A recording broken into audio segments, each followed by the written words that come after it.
Hey, it's Dave Salvador of Blueline Design. Thanks for coming back to my channel. Today is going to be the last day that I am filming in my studio. The reason why is my family and I are doing a huge state-to-state move. I don't even know the next time I'm going to have a studio. I still want to start a new series on how to build a maquette. A maquette is a small sculpture that shows you an idea in dimension. Think of it as a sketch sculpture. Maquettes are used many times in animation. One of my favorite children's book illustrators takes photographs of maquettes to use to create his illustration. How I learned to make maquettes is in the makeup effects industry. Many times we would show a director a creature or character in dimension. Several years ago, I taught a class on how to make maquettes. Today, I'm going to start a series on how to build them yourself. So let's get right into that.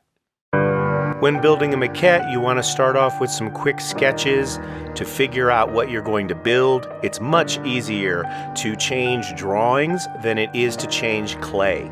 And since Halloween is this month, I thought it'd be fun to work on something like the Headless Horseman. I started off with a loose sketch and then realized that I needed a 3/4 view so that I could see better what the maquette would look like.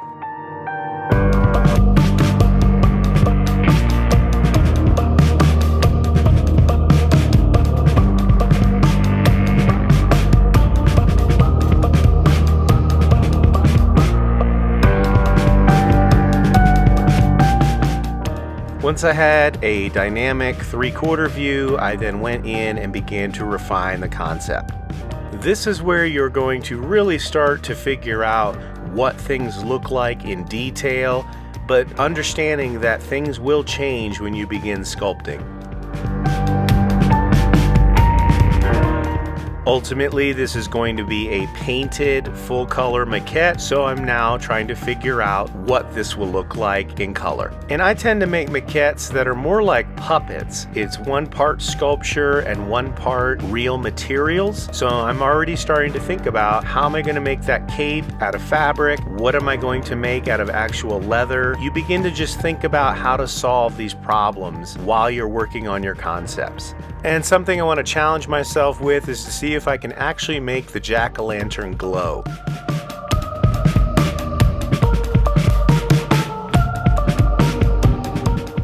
Something I like to do is to take little notes so that I will remember some of the ideas that I had while designing.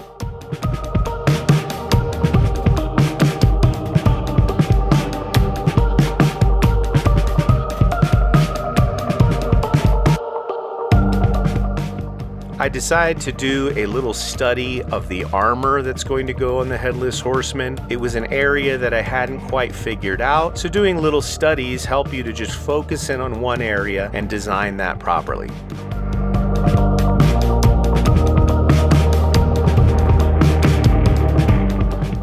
And for some reason, I kept leaning towards these raven skulls to be part of his armor. I have no idea why, it just came to mind.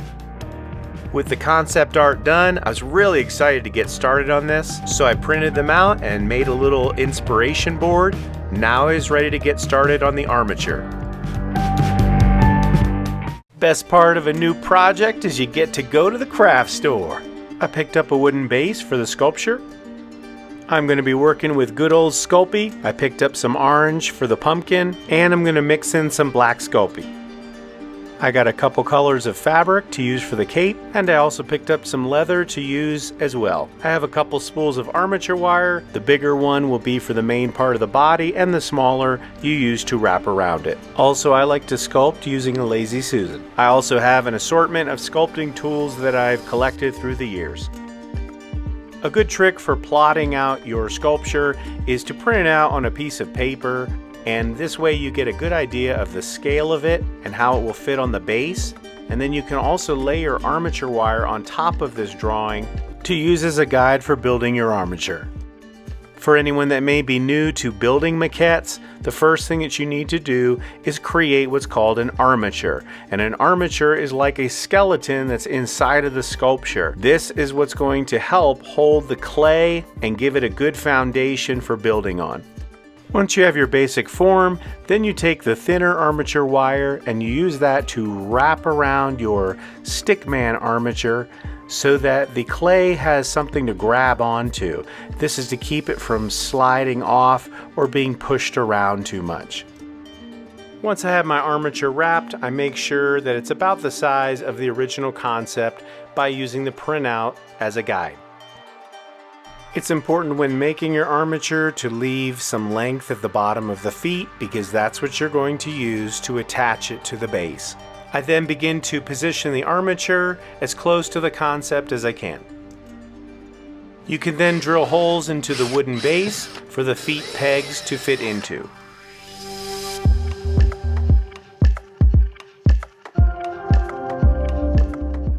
And don't be afraid to reposition the feet, drill new holes. All of this is going to be covered up. It took me several attempts to get it just the right position. I forgot about the hand that was going to hold the pumpkin, so I did a quick little sketch as a guide to build a little tiny armature for that hand. Now this wasn't the most elegant armature, but it will get the job done. And similar to when you make the body, where you use a big wire and then wrap it with a thinner one, I used a very thin gauged wire to wrap each finger to help hold the clay on.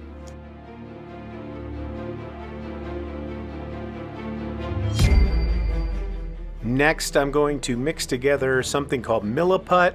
It's a two-part putty that you mix together and it dries rock hard. I'm going to use this to merge together the wires in the palm so that the fingers can be bent without messing up the armature. I then join the hand to the body by using some of the smaller armature on the arm to wrap around the wrist. With the armature completed, I'm ready to start sculpting. I hope you enjoyed watching part 1 in this series. I would ask for patience in this time for the next one, as we are going to be moving and traveling and looking for our next home. If you want to be notified, please hit the bell icon. Many of the people that watch my channel are not subscribers, so if you could subscribe today, it would really help me out. Until the next time I'm in a studio, keep drawing, keep designing.